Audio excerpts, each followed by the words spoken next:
Peace. I came on here just to share and enlighten everybody about how important spiritual work really is. It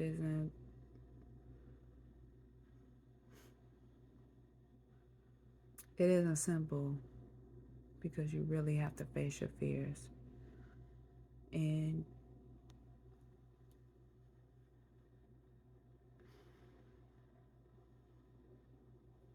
you really must breathe. And that's just very important.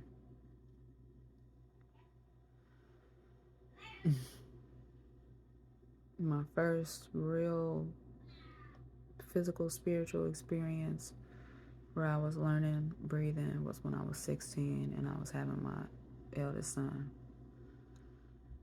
And I remember the nurse wanting to give me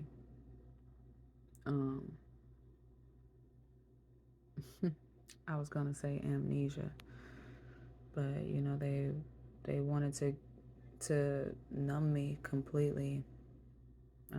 My vocabulary terms are a little screwed right now, but my mom and my great aunt, they were like, don't do it, don't do it, don't do it. And I just remember the pressure, the consistent pressure to go against my intuition. That was probably the most creepiest time that I was consistently tempted. Like consistently, like in a setting. It was so different. And I remember crying and I remember just thinking like, what the hell is wrong with this lady? Like, don't you know no means no? Like I don't even like needles. And having to get an IV and things like that, like, I'm just not that person. So, I just remember feeling like she can keep trying all she wants to, but I know I'm stronger and I know I don't need it. I know I don't need anything to take me from this experience. If this experience is gonna kill me, I'm gonna happily die and deliver my son. And the funny thing is, I just kept thinking that, inside of my head, like I don't even care. I'm gonna die. I'm gonna die. But my son's coming out, and I'm gonna push him out, and nobody's gonna cut him out of me. That's not happening. And nobody's gonna suck him out of me. No, I'm gonna push him out. I wanted to push my son out. I pushed out all of my children after him, and I made it my mission to have my children at home. Well, after him, but definitely after my second son, because those two, they were both born in the hospital. But after those two, I had my last two at home. My point is the pressure, the pressure, the pressure. Ooh, that's like when you're stressed out, and you're around a whole bunch of people who smoke weed, and they're like, here, just hit the joint. Here, just go ahead. Just go hit the blunt. It's okay. And you're like, no, no, no, for, your own reasons. But then, most of us give in. Man, most of us give in. And sometimes when we give in, we don't know how to take that back. We don't know how to be like, okay, how do I actually have the experience now? Since I didn't allow myself to have it the first time. So I'm consistently thinking about that. I'm consistently thinking about the pressure. Okay, your intuition is, for me, it's my life. It's the only thing I know. It's the only thing that has been keeping me alive. And I cannot share that enough. I cannot motivate people enough to listen and to be clear and to not numb themselves so that they can hear. Because it's easy to numb yourself. It's easy to ignore your powers. It's easy to be like, no, that didn't happen. Or say you didn't see it. Or pretend you didn't hear it. It's easy because everybody's doing it.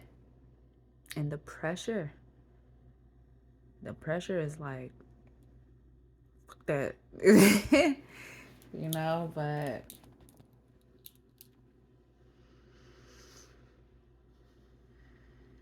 you really gotta be strong.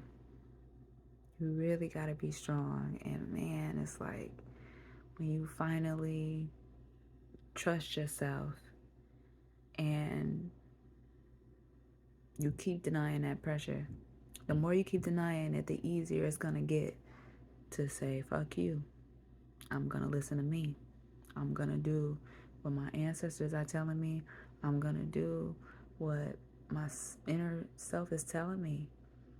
I'm gonna do that. I'm gonna say no to weed. I'm gonna say no to alcohol. I'm gonna say no to anything that I'm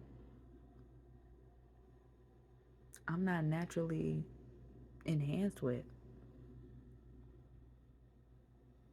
Yeah. So everybody who, I used to smoke weed. Every single day. Ever since I was 19 years old, every single day. Until like, I don't know, like a week ago, maybe 2 weeks ago. I don't know, what's today's date? All I know is I stopped smoking weed sometime the first week of February. And I don't even care. Like, I'm actually really thankful that I'm not a part of that anymore, because it's such an excuse and it takes so much time. It takes so much of your time. Once you realize you're using so much time just to roll a joint or roll a blunt or grind some weed or go buy it, just mix it with your herbs. Like, I was a real big herb mixologist. And I could tell you which herbs to mix with, and okay, I was that. It's not worth it. I've always just been naturally enhanced and capable to be the best that I am. And the funny thing is, everybody around me always thought she's on drugs. When I was the most sober, okay, never touched a drink, never smoked anything, not even a cigarette. Everybody I knew thought I was on drugs, even my mother. She even thought I was on pills and on cocaine. And that was the funniest thing to me. That was so crazy to me. Because it's like, how? But I get it now. Because everybody's numbing themselves. And they're so numb off the drugs and the alcohol and whatever else that if you're not, and you're moving way faster than them, they think you're on something better than them. And the funny thing is, you are. It's just not drugs. It's like, you guys are so... Seriously, you guys are dumb. It's not drugs. It's not alcohol. I'm not even on shrooms.